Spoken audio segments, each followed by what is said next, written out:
Sonia et son fils ont échappé à la mort. Ils habitent au rez-de-chaussée dans l'immeuble qui s'est effondré au quartier Maroc dans la commune de Yopougon dans la nuit d'hier. Mon fils qui ne se sent pas bien et il a demandé à boire de la bouillie. Donc nous sommes sortis de la maison et c'est au retour, j'avais chaud comme on venait de marcher. Je lui ai dit on va s'asseoir au bas du bâtiment pour prendre un peu d'air. Et c'est comme ça que j'ai vu la femme du propriétaire qui est en train de construire juste derrière nous rentrer dans notre bâtiment. 5 secondes après, j'entendais les cris, il faut évacuer le bâtiment, il faut évacuer le bâtiment parce qu'il est en train de s'effondrer. Encore sous le choc, cette riveraine dit avoir prévenu le propriétaire de la maison du danger. Quand il a commencé à construire, nous on a commencé à recevoir les fissures sur le mur de nos maisons. Et donc on a interpellé nos propriétaires qu'il y a des dégâts dans la maison. C'est comme ça que le propriétaire est venu et il a constaté. C'est un immeuble R+3 en construction depuis 3 mois qui vient de s'effondrer à Yopougon au quartier Maroc. Après les reconnaissances, il s'est trouvé qu'il n'y avait pas de victimes à l'intérieur de l'immeuble qui menaçait de s'effondrer. Et donc nous avons procédé donc à une reconnaissance plus élargie pour nous assurer qu'il n'y aurait pas de suraccident. Nous laissons donc la suite des opérations à la police. Au moment où nous quittions les lieux, la police était toujours présente dans ce quartier de la commune de Yopougon. La voie impraticable de Diamlabo traduit les difficultés des populations de ce village de la commune de Boaké. Aucune infrastructure de base dans ce village. À chaque pluie, les populations de Diamlabo font face à la montée des eaux, la rivière qui inonde le village. Les habitants assistent impuissants à l'effondrement de leurs habitations. Quand on a des problèmes de maison, comme la pluie est trop venue, toutes les maisons sont cassées. Donc actuellement on peut avoir au moins 12 maisons qui sont déjà cassées. Donc vraiment on demande à nos frères d'Abidjan, ceux qui travaillent là-bas, de venir nous aider. Les jeunes et les femmes entreprennent des efforts pour améliorer leurs conditions de vie, mais en vain. Nous sommes en coopérative ici. La coopérative, c'est la coopérative champêtre. Par exemple, si quelqu'un a besoin au moins de 10 à 5 personnes pour le nettoyage de son champ, c'est 500 par tête. Mais actuellement, rien ne marche. Les femmes se fatiguent. On travaille pour que le village doit développer, pour que les enfants puissent aller à l'école. On veut construire l'école, comme il n'y a pas l'argent, c'est ça, on travaille pour mettre l'argent à la caisse pour qu'on va construire l'école. Compte tenu de la précarité des lieux, les populations de Diamlabo souhaitent s'installer sur un nouveau site. Quand on est là-bas, on trouvait que quand les parents nous appelaient pour dire bon, toutes les maisons se cassent, il y a des circuits d'eau et tout, on prenait ça comme un amusement. Mais je suis arrivée, j'ai constaté ce qui se passe ici. Il faut que nous associons pour venir en aide au secours de nos parents. Diamlabo veut s'installer sur un nouveau site avec toutes les commodités. Des élèves du lycée Sainte-Marie de Cocody, impressionnés par des écritures si particulières, des mots et textes écrits différemment qui célèbrent tous la paix. Valeur que partagent ces jeunes filles. Moi, ça me permet de connaître la culture de la Côte d'Ivoire et de savoir toutes les langues qui existent en Côte d'Ivoire. Je souhaite que le monde vive dans la paix et que tout le monde s'entende bien dans les sociétés et dans les pays. Moi, je souhaite que, peu importe les cultures, peu importe l'écriture, la langue et tout ça, qu'on continue de favoriser la paix. Exposition et vernissage sur la paix à travers une quinzaine d'écritures et d'alphabets, notamment l'écriture dongba, chinoise, japonaise et l'alphabet arabe. Objectif de ce programme, initier les jeunes à la diversité culturelle dans le but de renforcer la paix et le dialogue interculturel. Pour l'UNESCO, les écritures de différentes civilisations peuvent ouvrir la voie à la compréhension de la différence. On est vraiment là à un moment de l'humanité où les défis que le monde nous adresse, qu'ils soient écologiques, qu'ils soient économiques, qu'ils soient sociaux, qu'ils soient religieux, nécessitent des outils de diversité.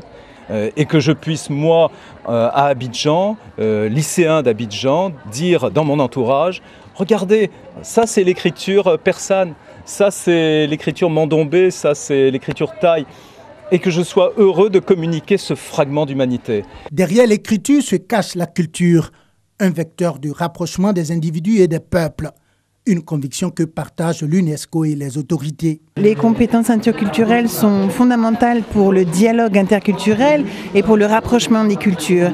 Et cette formation sur les systèmes d'écriture contemporains est en fait un prétexte pour montrer et pour démontrer que les cultures s'auto-enrichissent et qu'aucune culture n'est autonome ni distincte et qu'elles se nourrissent les unes les autres. Par rapport à la crise que nous avons connue, nous avons dit que si les enfants, dès l'âge, n'est-ce pas, de 6 ans, sont imbibés de la culture de paix, il est évident que cette paix va se propager.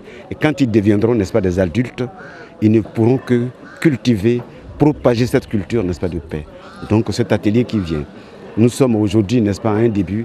Il est à souhaiter que cela soit propagé dans tous les lycées et collèges, et même dans le primaire. La présentation du manuel « Je crie la paix » s'inscrit dans le cadre des actions de promotion et de diffusion des valeurs et attitudes propices au dialogue et à la non-violence de l'UNESCO. Elle est suivie d'une formation pilote à l'intention de 48 enseignants et élèves venant de 12 établissements scolaires du district d'Abidjan.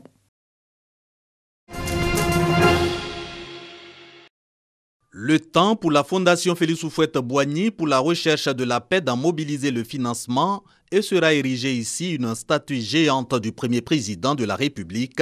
Question d'immortaliser pour les jeunes générations et c'est l'avenir Félix Houphouët-Boigny qui reste 25 ans après sa disparition, modèle universel de paix au regard de ses actions. Conclusion du colloque international sur l'œuvre de paix du bélier de Yamoussoukro. 3 jours aussi pour analyser les obstacles à la paix en Côte d'Ivoire.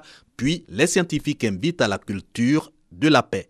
Aux hommes politiques de Côte d'Ivoire, privilégier le dialogue sans exclusion dans le processus de réconciliation nationale.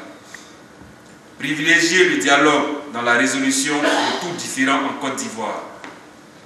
Promouvoir la justice sociale. Faire de la préservation de la paix sociale la priorité de toute action politique. Sensibiliser et éduquer les populations à la culture de la paix. Aux populations, cultiver la tolérance, la fraternité et le dialogue. Éviter le recours à la violence. Respecter l'ordre public.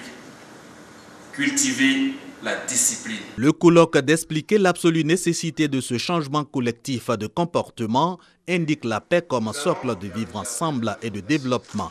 Il s'agit donc de ressouder le tissu ivoire pour booster l'essor national et l'épanouissement des Ivoiriens, une exigence qui confère encore une actualité à cette affirmation de Félix Houphouët-Boigny que je cite « Le bonheur, le vrai, on ne l'apprécie que lorsqu'on l'a perdu. Faisons en sorte que nous n'ayons jamais à le perdre, mais à l'accroître sans cesse par le travail et l'effort au quotidien. »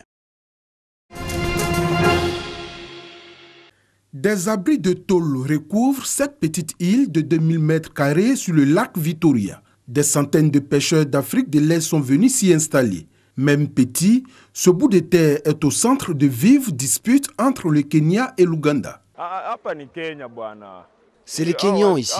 Ils nous disent de ne pas mettre notre drapeau et de le mettre sur l'autre île. Parce qu'ils disent qu'ici, ça leur appartient. Qu'est-ce qu'on doit faire? L'intérêt pour Mujingo est apparu dans les années 2000, lorsque les pêches du Nil se sont faites rares le long des côtes du lac. Les deux pays y ont alors envoyé leurs polices respectives pour faire régner l'ordre et malgré ces disputes de propriété, la pêche unit les habitants. La raison pour laquelle je suis venu ici il y a longtemps, en 2006, c'est parce qu'il y avait beaucoup de poissons. Mes amis qui vivaient ici revenaient toujours à la maison avec plein de cadeaux. C'est là que j'ai décidé de travailler ici. Les pêcheurs kenyans et les politiciens locaux appellent le gouvernement à demander à la Cour internationale de justice de trancher le différend, car les disputes incessantes entre les deux pays inquiètent les habitants. On appelle la vita ya kusema Ils adorent dire qu'ici c'est le Kenya, mais on ne sait pas à qui appartient cette île. Nous sommes venus ici pour faire de l'argent, c'est pour ça qu'on a quitté notre maison. Si quelqu'un en a assez, il faut quitter l'île et quelqu'un d'autre viendra gagner de l'argent ici. Mais certains frères et sœurs kenyans veulent inciter la violence sur l'île. Le Kenya et l'Ouganda ont créé une commission qui devra déterminer à qui appartient l'île, basée sur des plans qui datent d'avant l'indépendance du Kenya. En attendant, les deux pays ont signé un accord de cogestion de l'île.